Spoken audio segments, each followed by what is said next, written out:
두세 사람이 내 이름으로 라는 제목으로 오늘 말씀의 은혜를 나누겠습니다. 저는 요즘 우리의 교회가 나아가고 또 만들어가야 하는 그러한 모습은 어떠해야 하는가, 그것에 대하여서 기도하고 있습니다. 그래서 그것을 위해서 하나님 앞에 지혜를 구하고 있어요.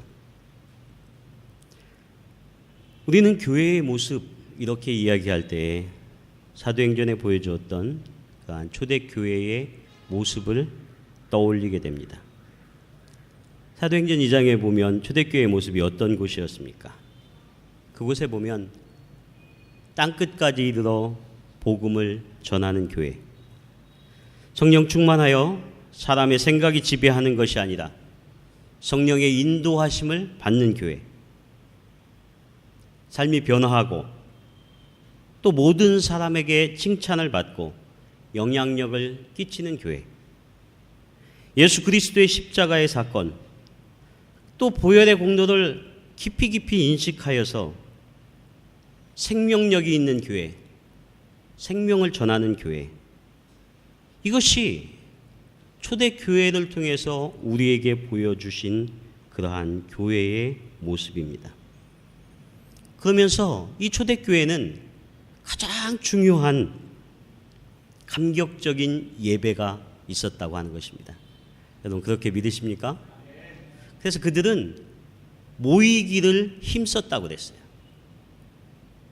하나님 앞에 예배하러 모이기를 힘쓰는 그러한 교회, 그리고 하나님의 거룩하신 임재들을 직접적으로 경험하는 그러한 교회였습니다.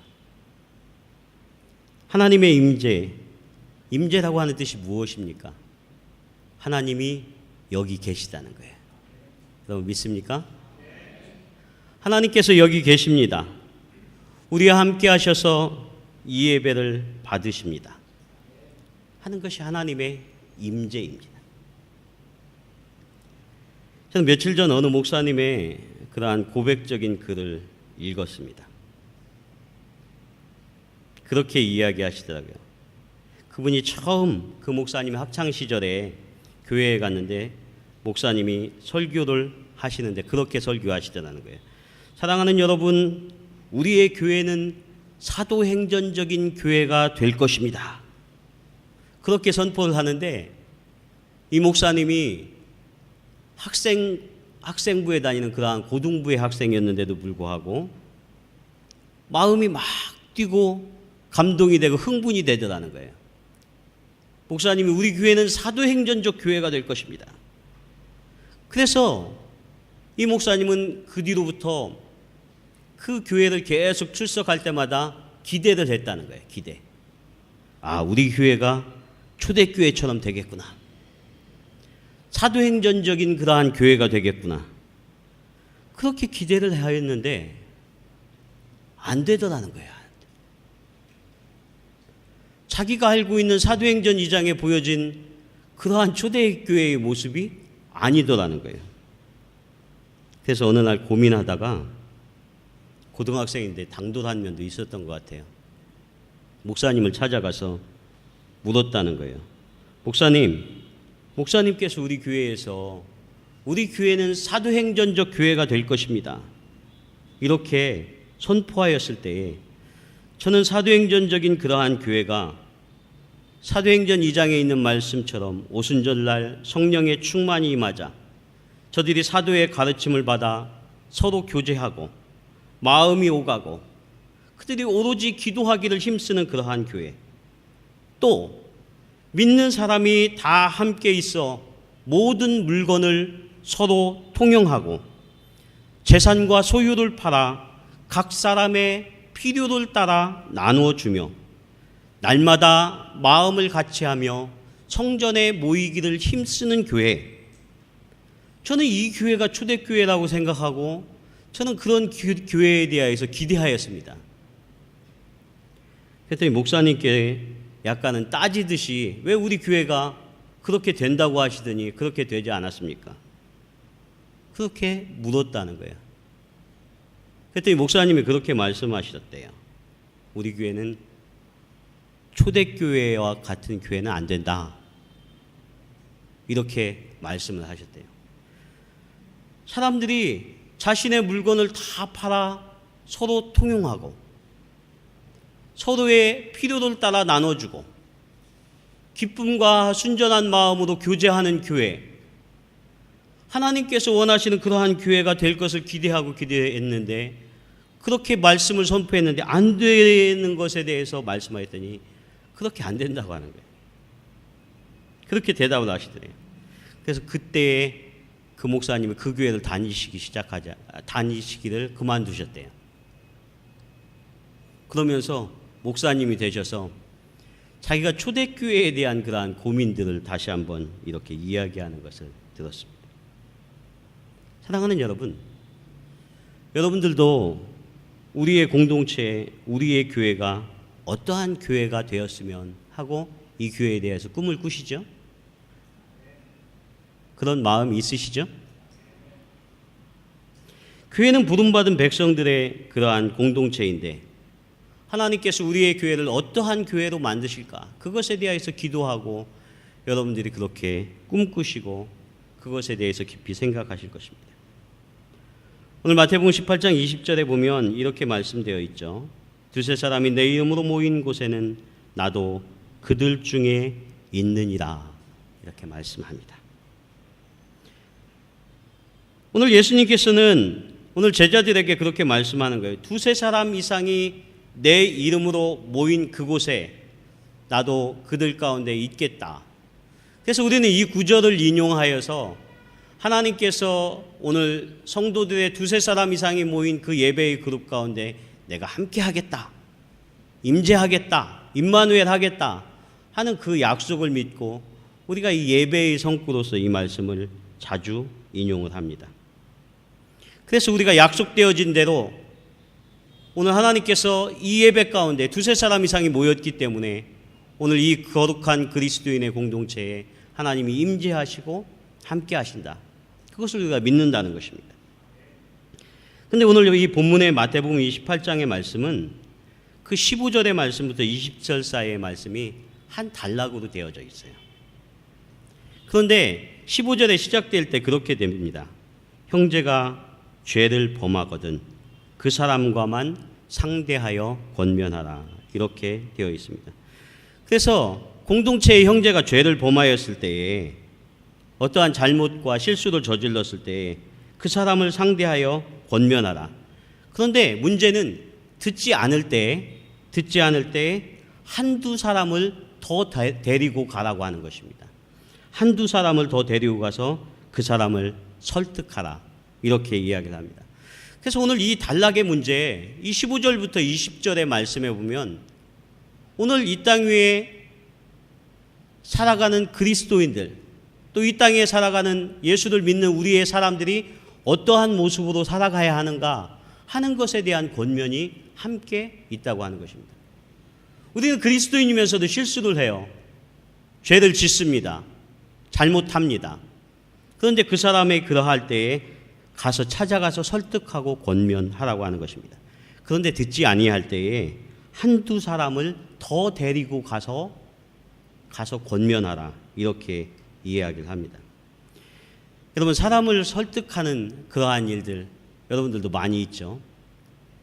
저는 목회를 하면서 목회하는 중에 중요한 사역 중에 하나가 사람을 설득하는 것 같아요.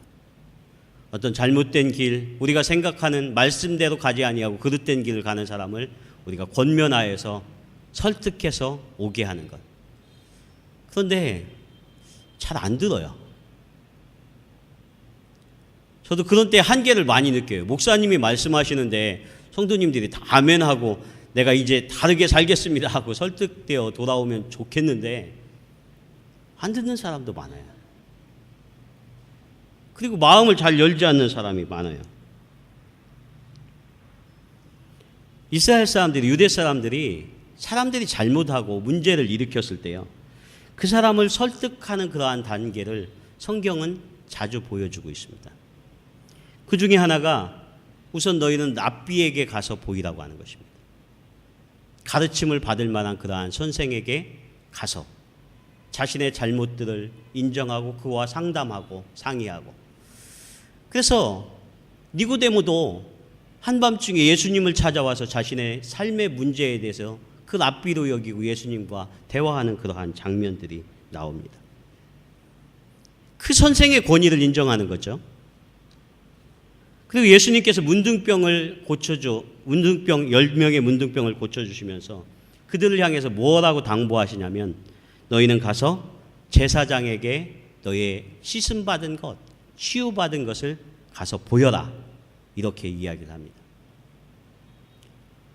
유대인들, 이스라엘 사람들은 자신들의 어떠한 잘못이나 그것들을 돌이켜서 돌아올 때에 자신의 선생님이나 또 제사장이나 그것의 권위에 합당한 그러한 사람들에게 가서 그것을 듣고 자신을 돌이켜서 돌아오는 그러한 전통들이 그들에게 있었다고 하는 것입니다.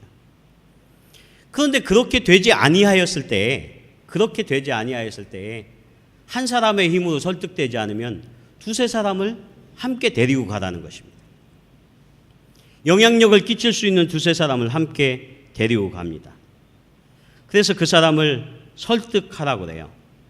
그런데 사람들이 한 사람이 랍비가 이야기하여도 제사장이 이야기하여도 또 목회자가 이야기하여도 어떤 때에 고집하며 듣지 않는 그러한 사람들이 있습니다. 공동체 안에.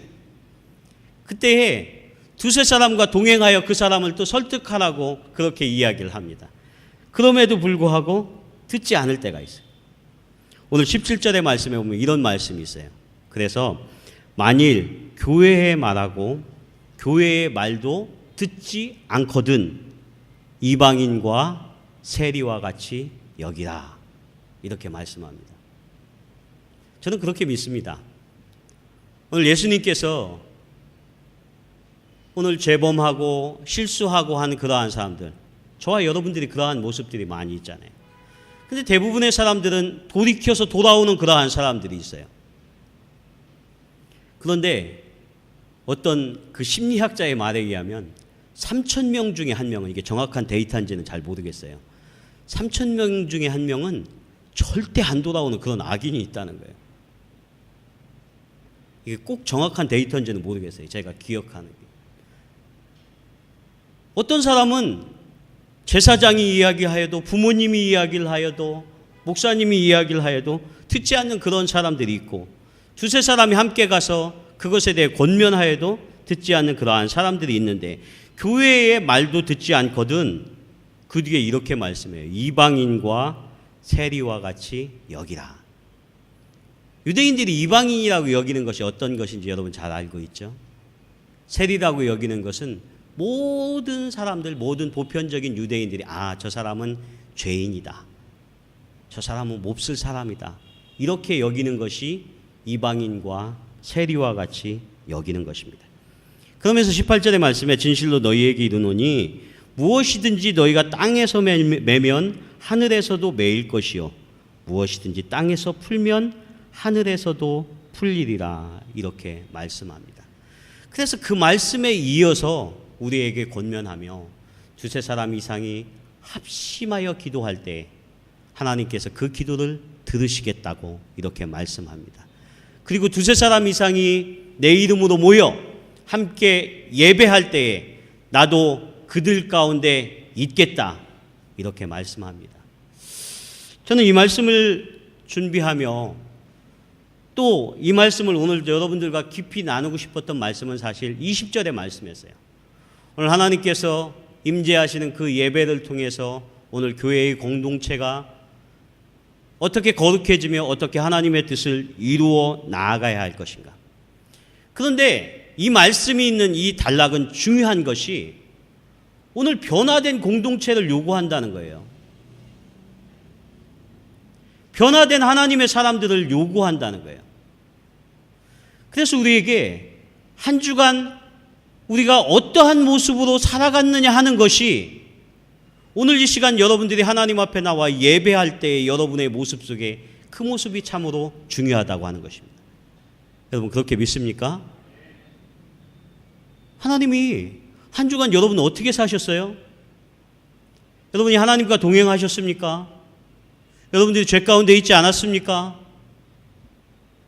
그것을 우리가 돌이켜서 우리가 마음을 합하여 하나님 앞에 예배하는 그 공동체는 우리가 주님 앞에 거룩한 공동체로 나아가는 그러한 모습이 있어야 한다는 것입니다. 우리를 돌이키는 그러한 공동체로 있어야 한다는 거예요. 그래서 그 20절 뒤에 21절의 말씀에 보면 그때에 베드로가 나와 이르되 주여 형제가 내게 죄를 범하면 몇 번이나 용서하여 주리이까? 7번씩 70번이라도 하리이까? 7번까지 하오리이까? 이렇게 묻습니다. 그때 예수님께서 뭐라고 말씀하시냐면 70번씩 7번이라도 용서하여 주어라, 이렇게 말씀하십니다. 근데 마태복음 18장 그 위의 말씀에 보면 천국은 마치 종들과 결산하는 어떤 주인과 같으니, 이렇게 말씀합니다. 오늘 예수님께서 제자들에게 천국의 비유를 하면서 천국은 마치 종들과 결산하는 어떤 주인과 같다, 이렇게 말씀합니다. 어떤 사람이 10,000달란트 빚진 사람이 있다고 하는 것이에요. 여러분, 10,000달란트라고 하는 것은 갚을 수 없는 빚을 이야기하는 것입니다. 1달란트는 이스라엘에서 6,000데나리온이에요. 이스라엘 사람들이 하루의 품삯이 1데나리온이에요. 성경에 보면. 그러니까 6,000데나리온이 1달란트이고 10,000달란트를 빚졌다는 것은 계산이 안 되는 거예요. 그 뒤로는 저도 잘 계산을 못 하겠어요. 이렇게 빚진 사람을 오늘 탕감해 주었다. 그런 사람이 천국에 들어가는 것이 바로 하나님의 은혜다 하는 것을 말씀하시는데, 이 탕감받은 사람이 어떤 모습을 보이냐면 그 이후에 이 사람이 자기가 돈을 꿔준 사람이 있어요. 근데 이 사람에게 얼마를 꿔줬냐면 100데나리온을 꿔줬다는 거예요. 10,000달란트에 비하면 이건 거의 비교도 할 수 없는 그런 가치입니다. 그런데 이 사람이 자기에게 빚진 사람을, 그 사람을 만나서 어떻게 하냐면 그 사람의 목을 죄고 그 사람을 감옥에 쳐놓고 그 사람을 그렇게 핍박하더라고 하는 것입니다. 그러면서 예수님께서 그렇게 말씀하시는 거예요. 너희가 각각 마음으로부터 형제를 용서하지 아니하면 나의 하늘 아버지께서도 너희에게 이와 같이 하시리라, 이렇게 말씀합니다. 저는 이 마태복음이 강조하고 있는, 마태복음에서 복음서에서 강조하고 있는 그러한 강조점 가운데에는 우리 구원받은 사람들이 이 땅 위에서 어떻게 살아가야 하는 것에 대하여서 깊이 강조하고 있어요. 우리가 거듭나서 어떠한 믿음의 삶을 살아야 하는 것에 대해서 강조하고 있습니다. 우리는 사도 바울이 우리에게 주신 그러한 구원, 그 이신칭이 우리가 믿음으로써 은혜를 입고 거듭남을 입었다고 하는 그 은혜를 우리들이 생각하면서 마치 거듭난 그리스도인들이 이 땅 위에 아무렇게나 살아야 하는 것처럼, 한 번 구원 얻으면 우리의 구원이 완성된 것처럼 그렇게 신앙생활하는 사람들이 이 땅 위에 의외로 많이 있다는 것입니다. 사도 바울은 그렇게 이야기했죠. 에베소서 2장 8절의 말씀에 너희가 그 은혜를 인하여 믿음으로 말미암아 구원을 얻었나니 이것이 너희에게서 난 것이 아니요 하나님의 선물이니 행위에서 난 것이 아니니 이는 누구든지 자랑치 못하게 하려 함이라, 이렇게 말씀합니다. 우리가 구원받은 것이 하나님의 선물이다 하는 것을 분명하게 말씀합니다. 우리의 행위가 필요한 것이 아니다. 그런데 오늘 이 마태복음 18장의 말씀을 읽다 보면 예수님께서 우리가 천국에 들어가는 그러한 10,000달란트 탕감받은, 도저히 갚을 수 없는 그러한 죄값에서 거듭난, 사함받은 그러한 그리스도인으로서 이 땅 위에 살아가는 우리의 모습이 어떤 것인가, 이것에 대하여서 질문하고 있다는 것입니다. 우리는 그러한 은혜를 입고 있음에도 불구하고 사람들 사이에서 마치 100데나리온 빚진 그러한 사람들에게 대해서도 용서하지 아니하고 목을 거머쥐고 그 사람이 감옥에 들어가야만 마음이 시원한 것처럼 그러한 모습으로 살아가는 이 땅 위에 사람들이 많이 있다고 하는 것입니다. 그래서 그들을 향해서 우리가 어떻게 돌이켜서 하나님의 거룩하신 임재를 경험할 것인가, 그것에 대하여서 우리에게 말씀합니다. 지난번에 어느 분이 그 자신의 그러한 홈페이지에 이렇게 포스팅한 것 중에 제가 은혜가 되는 구절이 있어서 그것을 제가 이렇게 적어놨어요. 그분이 그런 고백을 했더라고요. 묵상을 하면서, 목사님인데, 하나님이 지금 살아계신 것을 믿는다면 왜 말씀의 법대로 살지 않고 아직도 상식대로 살아야 된다고 이야기하고 그렇게 결정하십니까? 사랑하는 여러분, 저는 이 말씀이 딱 부딪히더라고요. 여러분들이 하나님이 살아계신 것을 믿는다면, 하나님이 임재하시는 것을 우리가 순간순간 경험하고 살아간다고 한다면 왜 말씀의 법대로 살지 않고 아직도 내 모든 것들을 상식의 뜻대로 결정하면서 그렇게 살아가고 있습니까? 그렇게 묻는 거예요. 사랑하는 여러분, 여러분들은 한 주간 살아오면서 여러분들의 삶의 중요한 문제를 결정할 때에 하나님의 말씀의 법대로 결정하셨습니까? 아니면 상식대로 결정하셨습니까? 우리는 이 땅 베트남 땅의 부름을 받으면서 하나님께서 우리에게 부르신 그 부르심을 생각하면서 과연 이 땅 가운데에서 우리는 하나님이 부르신 그 부르심의 사람대로 합당하게 살아가고 있습니까? 아니면 우리의 상식의 형편대로 결정하면서 그렇게 살아가고 있습니까? 저는 오늘 말씀을 나누면서 여러분들에게 그러한 문제의 제기를 하고 싶습니다.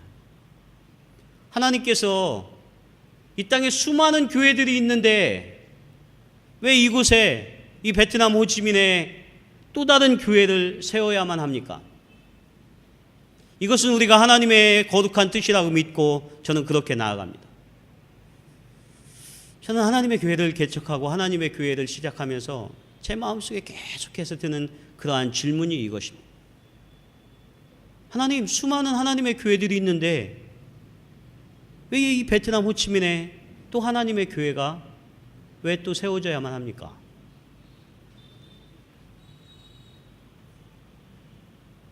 우리의 교회가 수많은 그러한 다른 교회들 중에 하나님께서 우리의 교회를 통해서 요구하시는 것은 과연 무엇입니까? 저는 이 질문에 대해서 저도 대답을 가져야 하고, 우리 교회를 함께 세워나가는 우리 사랑하는 공동체, 우리 하늘의교회의 모든 공동체가 이것에 여러분들이 대답이 있어야 할 줄 믿습니다. 이러한 분명한 목적과 부르심이 있다면 우리가 그것이 있는 그 순간 우리에겐 열정이 생기기 시작합니다. 왜 하나님께서 이곳에 교회를 세워야 하는가? 그것에 대한 분명한 대답이 우리 가운데 있어요.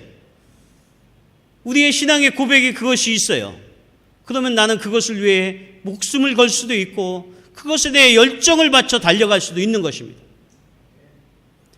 우리가 이 베트남 땅에 부르신 그 부르심에 대한 분명한 대답이 있다고 한다면 우리는 그것을 향해서 우리의 삶의 에너지와 열정을 쏟을 수 있는 그러한 힘이 있다고 하는 것입니다. 우리에게 그러한 열정이 생기지 않는다고 한다면 우리는 그냥 더불어서 하나의 교회가 생겨서 우리는 또 주일이 되니까 예배를 드려야 하고, 우리는 그러한 의미 가운데 오늘 이 자리에 앉아 있을 수도 있다고 하는 것입니다. 오늘 예수님께서는 우리에게 말씀하십니다. 두세 사람이 내 이름으로 모인 곳에 나도 그들 중에 있느니라. 하나님께서는 우리의 삶에 분명한 대답과 이유가 됩니다. 우리가 살아가는 그러한 삶의 현장에 내가 분명히 함께 하겠다. 여러분 믿습니까? 그렇게 말씀하세요. 우리의 사업장에 함께 하겠다. 우리의 가정 속에 함께 하겠다. 이렇게 말씀합니다. 그런데 사람들은 이 하나님의 거룩하신 임재에 대해서 잊고 지날 때가 너무나 많습니다. 오늘 하나님께서 우리를 부르신 그 부르심의 이유에 대하여서 우리가 분명히 대답하지 못하며 살 때가 많습니다. 그렇기 때문에 우리는 1만 달란트 탕감받은 하나님의 그 거룩한 나라에 들어갈 수 있는 그 값진 은혜를 우리가 입었음에도 불구하고 우리는 작은 것도 용서하지 못하는 그러한 곳으로 우리들이 나아가는 모습을 많이 보인다고 하는 것입니다. 저는 그래서 오늘 우리가 본문으로 읽었던 이 말씀이 우리에게 너무나 중요하다고 믿습니다. 두세 사람 이상이 내 이름으로 모인 곳에 나도 그들 가운데 있느니라. 그 예배를 받으시느니라. 우리가 예배를 시작할 때 그렇게 찬양했잖아요. 하늘의 문을 여소서, 이곳을 주목하소서, 주를 향한 노래가 꺼지지 않으니 하늘을 열고 보소서. 이곳에 임재하소서. 주님을 기다립니다. 주님, 이곳에 앉으십시오. 주님, 이곳에 함께 하십시오. 우리가 처음에 그 임재의 기도를 드리고 임재의 찬양을 드립니다. 그래서 우리가 그것을 믿는 그 순간 하나님 앞에 나와 예배하며 하나님께서 지금 우리와 함께 이 예배를 받으시며 이 예배에 동행하고 있다고 하는 것, 그것을 믿는 그 순간 우리의 마음이 열려지며 우리가 뜨거워지며 하나님의 거룩하신 은혜의 그 강 아래, 은혜의 그 삶 안에, 성령의 기름 부음 안에 우리가 동참하게 되는 줄 믿습니다. 여러분, 그렇게 예배 드릴 때 그 예배가 살아있는 예배가 되는 거예요. 그래서 온전히 주님 앞에만 집중하여 그렇게 우리가 하나님 앞에 예배를 드릴 수 있습니다. 그래서 그 교회가 지금 어떠한 모습이다 하는 것은 그 교회에서 예배를 드리는 그 공동체의 모습을 보면 그 영적인 상태를 알 수가 있습니다. 여러분들도 그렇게 믿으시죠? 예배하는 그 공동체가 하나님 앞에 지금 예배하고 집중하는 그 모습이 그 교회의 지금 영적인 상태를 이야기하고 그 영적인 수준을 능가하여 세상 가운데 살아갈 수밖에 없다고 하는 것입니다. 오늘날 많은 성도들이, 많은 목회자들이, 많은 교회의 사람들이 현대교회의 가장 큰 위기는 이 예배의 부재라고 그렇게 이야기를 합니다. 가는 곳마다 수없이 많은 예배당이 줄지어 있고 교회마다 수준 있게 아름다운 노래를 부르고 찬양을 드리고 수없는 메시지와 말씀이 선포되어짐에도 불구하고 오늘 우리에게 하나님 앞에 예배의 위기입니다. 그렇게 이야기하는 분들이 많이 있습니다. 그것은 우리가 지금 하나님 앞에 예배를 드리는 것이 중요하지만 하나님의 거룩하신 임재를 경험하며 하나님과 동행하며 예배하는 우리의 중심이 드려지는 그 예배가 가장 중요하다고 하는 것입니다. 그래서 집중해서 이곳에서 들려지는 말씀을 통해서 찬양함을 통해서 하나님을 깊이 있게 경험해야 한다고 하는 것입니다. 저는 그래서 오늘 우리가 하나님 앞에 예배하는 이 예배의 강조점이 있기도 하지만 오늘 성경의 말씀 복음서에서는 예수님은 분명하게 우리에게 말씀하셨어요. 우리가 하나님 앞에 가장 좋은 예배, 하나님이 기뻐하시는 예배를 드리기 위해서는 우리가 예배에 합당한 예배자가 되어야 한다고 하는 것입니다. 마태복음 5장 23절에 보면 이렇게 되어 있습니다. 그러므로 예물을 제단에 드리려다가 거기서 내 형제에게 원망을 들을 만한 일이 생각나거든 예물을 제단 앞에 두고 먼저 가서 형제와 화목하고 그 후에 와서 예물을 드리라. 이렇게 말씀합니다. 사랑하는 여러분, 온전한 예배는요, 우리의 삶을 드릴 수 있어야 한다는 것입니다. 그래서 예수님께서는 이 마태복음 18장의 말씀에 우리가 실수한 그러한 사람, 죄를 지은 그러한 사람, 목사인 저도, 우리 공동체의 모든 성도님들도 실수하고 넘어질 때가 있습니다. 그것은 우리가 이 땅 위에 살아갈 때 어쩔 수가 없습니다. 그런데 중요한 것은 그것을 돌이키는 것이 중요하다는 거예요. 가장 먼저는 우리가 주님 앞에 먼저 그것을 돌이킬 수 있어야죠. 회개할 수 있어야죠. 그래서 하나님 앞에 나와 예배할 때 우리의 모습이 온전한 모습으로 나와 예배할 수 있어야 한다는 것입니다. 사실 온전하다 이렇게 우리에게 묻는다면 우리가 쉽게 대답을 못합니다. 하나님 앞에 우리의 삶이 온전하여 그렇게 살아가고 있었는가? 그렇게 묻는다면 쉽게 대답하지 못한다는 것입니다. 그래서 우리는 어떤 도덕적으로나 어떤 의지적으로나 우리의 마음의 결단으로 우리가 거룩하여지고 우리의 죄를 씻음받고 그렇게 된다면 아마 의지가 없는 사람은 예수 못 믿겠죠. 의지가 없는 사람은 온전한 예배 드릴 수 없겠죠. 그런데 하나님은 우리에게 그렇게 말씀하시지 않습니다. 오늘 우리가 하나님 앞에 온전해지는 가장 중요한 방법은 여러분 하나님과의 관계가 회복되는 것인 줄 믿습니다. 그래서 우리가 생명체로서 하나님이 주시는 호흡을 할 수 있어야 돼요. 우리에게 호흡이 있어야만 합니다. 흔히 우리가 호흡한다 그렇게 이야기를 하면 내쉬는 것과 들이쉬는 것을 의미합니다. 그래서 내쉬는 것은 우리가 호흡을 할 때에 우리의 몸을 운용하고 에너지를 가지고 나빠진 공기, 더러워진 공기를 내뱉는 것입니다. 내뱉어야만 또한 우리는 맑은 공기를 들이마실 수 있는 거예요. 그래서 이 내쉬는 것과 들이마시는 것이 우리 삶 속에 반복이 되어져야 한다는 거예요. 우리의 영혼에 더러워진 것으로 가득 차 있다면 우리의 삶에 그럼에도 불구하고 우리는 양심에 화인 맞은 것처럼 우리 자신을 돌이키지 못한다고 한다면 우리는 하나님 앞에 온전한 예배를 드릴 수 없다는 거예요. 사도 바울은 디모데후서 2장 20절에 이렇게 말씀합니다.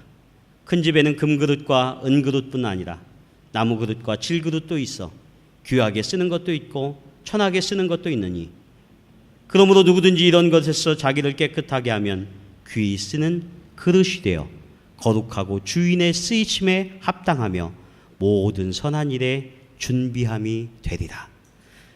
또한 너는 청년의 정욕을 피하고 주를 깨끗한 마음으로 부르는 자들과 함께 의와 믿음과 사랑과 화평을 따르라. 이렇게 말씀합니다. 사랑하는 여러분, 우리가 하나님의 쓰심바 되고 하나님의 쓰임바 되는 그러한 그릇이 되기 위해서는 깨끗해져야 한다는 것입니다. 그렇게 준비되어져야 한다는 것입니다. 그래서 우리의 더러워진 것들을 내뱉어줘야 한다는 것입니다. 또 하나 들으시는 것은 그것은 하나님의 말씀을 우리가 깊이 있게 우리의 영혼의 마음판에 새길 수 있어야 한다는 것입니다. 그래서 저는 여러분들에게 성경을 읽어야 합니다. 또 그렇게 강조할 수밖에 없습니다. 사랑하는 여러분, 성경을 읽으시기 바랍니다. 왜냐하면 성경은 살아있는 하나님의 말씀이에요. 그래서 하나님의 뜻에 대해서 하나님의 음성에 대해서 가장 완벽하게 가장 우리에게 보편적으로 우리에게 들려지는 말씀이기 때문에 우리는 하나님의 말씀을 읽어야 한다는 것입니다.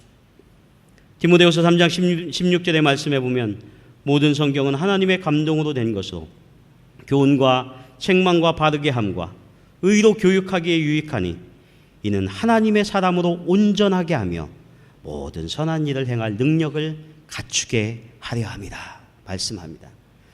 오늘 성경의 말씀은 오늘 하나님의 사람들이 온전해질 수 있는 유일한 방법을 우리에게 말씀하는데 하나님의 사람으로 온전하여지기 위하여서는 하나님의 말씀, 하나님의 주시는 성경을 우리들이 읽고 그것을 마음의 감동을 받아서 우리가 변화받아야 한다고 하는 것을 말씀하고 있는 줄 믿습니다. 그래야만 온전해진다는 거예요.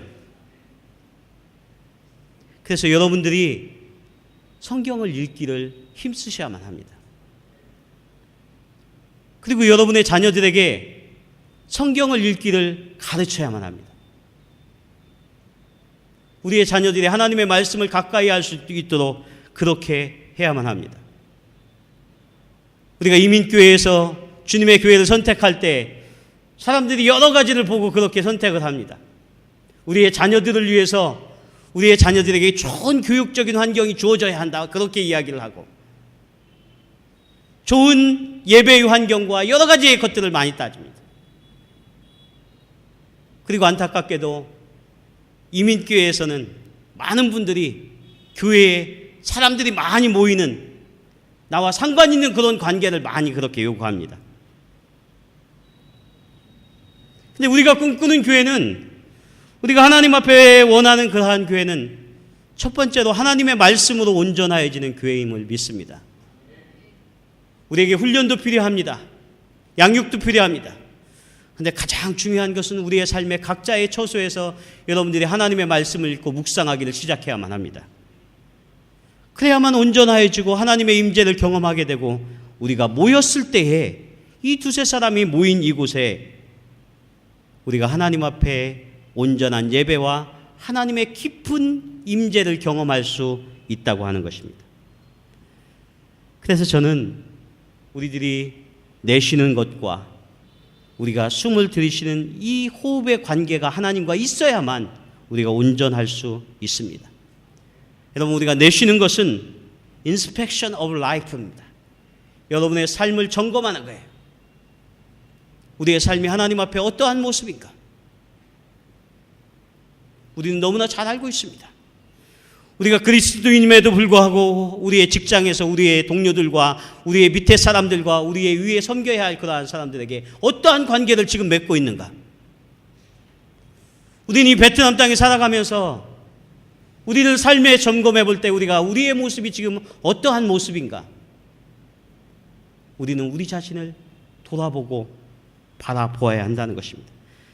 그렇지 못했을 때 그것을 하나님 앞에 고백하고 내놓을 수 있어야만 온전해질 수 있다고 하는 것입니다. 우리 교회의 귀한 사역 가운데 만나 카페가 있습니다. 저는 만나 카페 이렇게 하는 것은 제가 이곳에 갖는 그러한 비전이 있어요. 저는 이곳이 커피를 마시는 그러한 곳으로, 이 카페가 아니라 만남과 나눔의 공간입니다. 그래서 이곳에서 이제는 하나님의 말씀을 읽고 찬양하고 또 중보하고, 그래서 두세 사람 이상이, 두 사람이 만나서 그곳에서 서로에 대해서 상호 점검하고 서로 하나님의 말씀 가운데 잘 살고 있는가, 그것을 바라보는 그러한 공간으로 만나 카페의 사역이 앞으로 중요하겠다. 저는 그래서 계속 이 만나 카페의 이름을 저는 그렇게 고집하고 있습니다. 사랑하는 여러분, 저와 여러분들은 약합니다. 그래서 우리는 스스로 신앙생활을 잘할 것 같지만 누군가 우리를 점검하지 않으면 우리는 자주 넘어집니다. 그래서 우리의 삶 속에서 가장 중요한 서로의 신앙에 향해서 우리는 약간의 책임을 가져야 돼요. 저는 그렇게 고백했잖아요. 그래서 저는 목사 되기를 힘씁니다. 저도 너무 부족한 것이 많아서요. 제가 여러분 앞에 제 자신을 다 드러내놓으면 정말 너무 부끄러운 것이 많아요. 그럼에도 불구하고 저는 목사 되기를 힘쓴다고 그렇게 고백을 합니다. 사랑하는 여러분, 여러분들이 성도 되기를 힘써야 합니다. 여러분들이 집사님 되시기를 힘써야만 합니다. 그래서 우리가 부끄러운 것은 부끄러운 것으로 알고 우리 자신을 돌이켜서 하나님 앞으로 나아오게 될 때에, 그때 이곳에서 드리는 이 예배가 살아있는 하나님 앞에 예배를 드릴 수 있게 될 줄 믿습니다. 우리는 하나님의 임재를 경험한다고 하는데, 하나님 앞에 예배한다고 하는데, 그런데 하나님이 함께 하시지 않는 예배도 있다고 하는 것이에요. 오늘 그것을 성경은 이야기해요. 요한계시록에 보면 이제 초대교회 7교회의 교회들에게 이야기를 하면서 라오디게아 교회에 이렇게 말씀합니다. 내가 내 행위를 아노니 내가 차지도 아니하고 뜨겁지도 아니하도다. 내가 차든지 뜨겁든지 하기를 원하노라. 내가 이같이 미지근하여 뜨겁지도 아니하고 차지도 아니하니 내 입에서 너를 토하여 버리리라.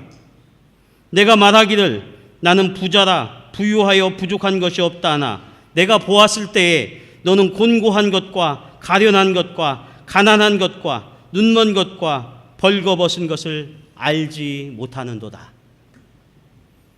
라오디게아 교회를 향해서 권면하며 책망하며 그렇게 말씀합니다. 그들이 믿음이 있는 것 같다는 거예요. 그런데 차지도 않고 뜨겁지도 아니하고 적당히 한다는 거예요. 그러면서 내가 하나님을 잘 섬기고 있다고 그렇게 고백한다는 거예요. 그래서 그들을 향해서 내가 토하여 버리리라 이렇게 말씀합니다. 그러면서 19절에 보면 무릇 내가 사랑하는 자를 책망하며 징계하노니 그러므로 내가 열심을 내라 회개하라 이렇게 말씀합니다.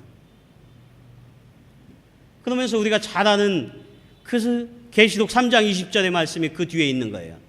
볼지어다 내가 문 밖에 서서 두드리노니 누구든지 내 음성을 듣고 문을 열면 내가 들어가 그로 더불어 먹고 그는 나로 더불어 먹으리라 이렇게 말씀합니다. 오늘 우리에게 하나님의 거룩하심을 모시는 중요한 방법을 우리에게 말씀하고 있는 겁니다. 지금 주님은 우리의 문 밖에서 우리의 문을 두드리고 계신다는 거예요. 그런데 우리가 문을 열지 아니하면 주님은 들어올 방법이 없습니다. 주님은 우리 안에 임재하실 방법이 없어요. 내가 문을 열면 내가 들어가 그로 더불어 먹고 그는 나로 더불어 먹으리라 이렇게 말씀합니다. 사랑하는 여러분, 우리가 하나님 앞에 하나님의 말씀을 우리의 마음과 위로가 되는 적당한 말씀으로 들을 수 있습니다. 그것이 우리가 주님 앞에 나와 예배할 때 그것이 가장 우리의 마음을 편하게 합니다. 그런데 때때로 우리의 생명에 관련된 그러한 말씀이라고 한다면 우리가 이 말씀을 책망함으로 우리 자신이 들을 수 있어야 하고 하나님 앞에 우리가 마음의 문을 열고 이 말씀을 들을 수 있어야 한다는 것입니다. 그래서 내가 사랑하는 자를 보면서 내가 책망하며 징계하노니 열심을 내라 회개하라 이렇게 말씀하는 것입니다. 이 시대의 목회자들을 향해서 주님의 교회를 향해서 오늘 하나님께서 선지자적인 예언자적인 사명을 주시며 하나님의 말씀을 전하게 하실 때에 우리의 귀에만 달고 우리의 마음에 듣기만 좋은 말씀을 하나님이 주시는 것이 아니라 때때는 우리의 마음이 그것을 받아들일 수 없는 견딜 수 없는 마음을 통해서 그 말씀을 듣기를 원하신다고 하는 것입니다. 그 말씀을 선포하기를 원하신다고 하는 것입니다. 그래서 저는 우리의 공동체가 하나님의 임재를 경험하는 공동체가 되었으면 좋겠습니다. 저는 그것을 위해 기도합니다. 그런데 오늘 성경의 말씀을 읽다 보니까 우리가 적당하게 그렇게 살아서는 하나님의 임재를 경험할 수 없다는 거예요. 적당하게 우리의 마음의 문을 열고 하나님이 없이 살아가서는 우리의 상식대로 살아가서는 이 땅 가운데 영적 싸움에서 우리가 승리할 수 없다는 거예요. 요한복음 4장 23절의 말씀에 보면 예수님은 그 사마리아 성의 여인과의 예배하면 이야기하면서 그렇게 얘기하잖아요. 아버지께 참되게 예배하는 자들은 영과 진리로 예배할 때가 오나니 곧 이때라. 아버지께서는 자기에게 이렇게 예배하는 자들을 찾으시니라. 하나님은 영이시니 예배하는 자가 영과 진리로 예배할지니라. 이렇게 말씀합니다. 그러면서 그 사마리아 여인에게 예수님이 처음에는 먼저 물을 청했지만 이 물을 마시는 자는 다시 목마르겠지만 그러나 내가 주는 물은 영원히 목마르지 아니할 것이다. 이렇게 말씀합니다. 사랑하는 여러분, 오늘 우리가 하나님 앞에 나와 예배할 때 하나님이 주시는 그 놀라운 은혜들을 하나님의 임재들을 경험하면 저와 여러분이 목마르지 않게 될 줄 믿습니다. 우리의 답답함이 해결됩니다. 우리가 사랑할 수 있게 되고요. 우리가 섬길 수 있게 되고요. 우리가 주님이 주신 마음으로 이 땅 위에 온전하게 그렇게 살아갈 수 있게 된다고 하는 것입니다.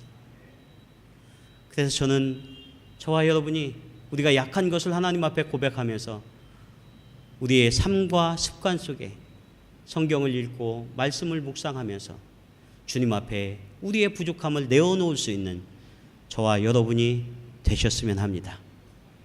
이제 저는 우리의 교회가 이러한 일들을 하려고 합니다. 우리가 말씀을 읽고 가장 성경의 기본으로 돌아가서 하나님이 원하시는 초대교회의 공동체와 같이 그것을 꿈꾸며 그 일을 향해 나아가려고 합니다.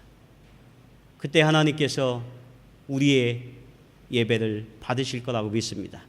그러면 여러분들이 주님의 교회에 나올 때마다 열정이 생깁니다. 주의 교회를 위해 헌신할 수 있는 그러한 마음의 준비들, 믿음의 준비들, 그런 것들이 생기면서 우리에게 그러한 놀라운 기쁨들이 자리 잡게 될 줄 믿습니다. 사랑하는 여러분, 한 주간 말씀을 통해 승리하시는 저와 여러분이 되실 수 있기를 축원합니다. 하나님의 임재를 깊이 있게 경험하시기를 축원합니다. 기도하겠습니다. 하나님 감사합니다. 이 시간 예배하며 저희들 우리의 신앙의 모습을 다시 한번 돌아보며 날마다 주의 말씀과 동행하는 우리들 되게 하여 주시옵소서.